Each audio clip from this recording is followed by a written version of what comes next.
Mr. Speaker, before I start my contribution, I would like to thank Honourable Rick Barker, his role as a chair, and wish him good luck as a senior whip.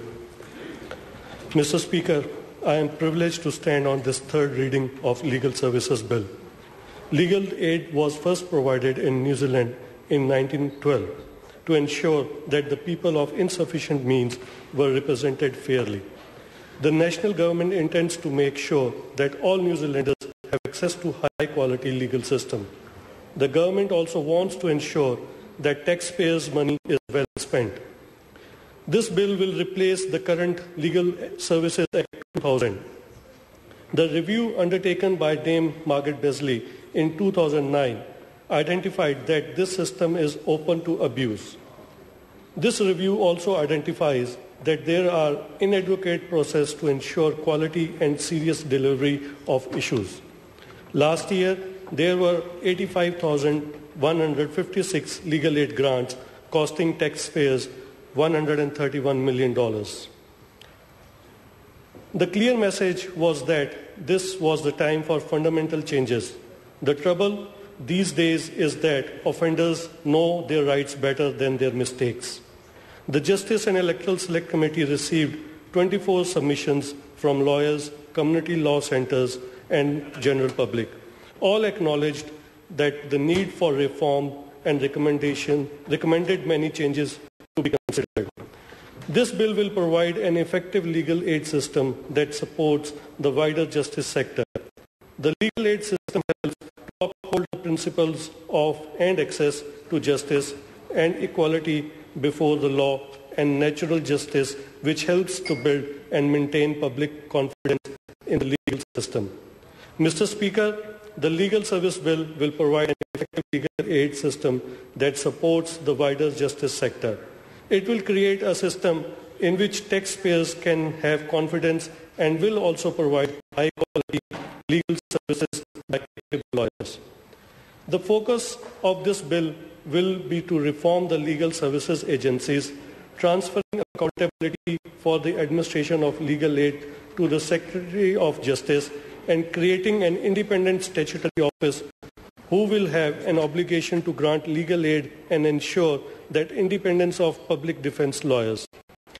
One of the changes recommended by Justice and Electoral Select Committee was, I think, very important, is that Secretary is required to cancel the approval of a provider who was convicted of an offence which is punishable by imprisonment. This would not only align the provision which with those the Law and Conveyance Act 2006 will ensure providers are held to appropriate professional standards and protect.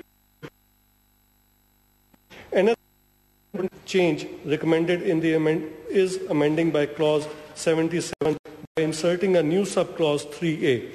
This would require the Secretary of the Justice to provide a reason for declining or giving approval for a provider to provide legal aid or specified legal services.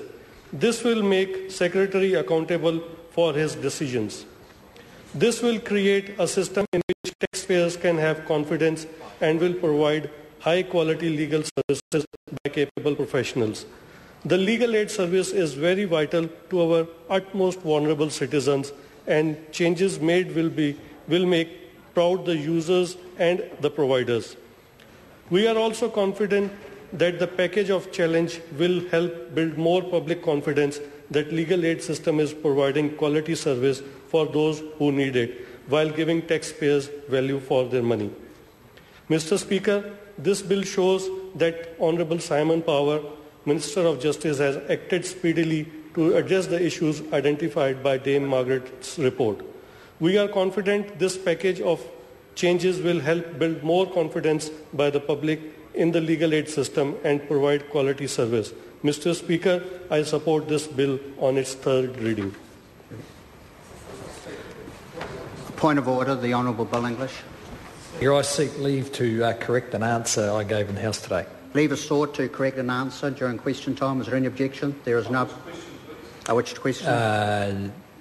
Question number 5. Question number 5. Leave is sought for that purpose. Is there any objection? Supplementary questions. Yep. Leave is sought for that. No problem. The Honourable Bill English.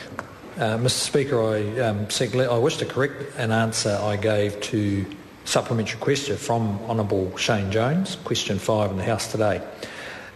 When asked why the Waka-shaped pavilion had not been tendered out for contract, I responded that it had. However, I've subsequently received information that the responsibility for contracting a company for the construction of the pavilion had been transferred to Ngāti Whātua, who exercised their own discretion in procuring a suitably qualified and experienced company to construct the pavilion. The reason for transferring the responsibility to Ngāti Whātua was because of timelines and budgetary constraints. As a further control, the government, through TPK, has engaged Becker, an independent construction company, to provide separate advice and quality assurance on the project through regular reports to the Minister. Becker are the firm currently engaged to provide quality assurance on the Cloud project and the fan zone on Queen's Wharf.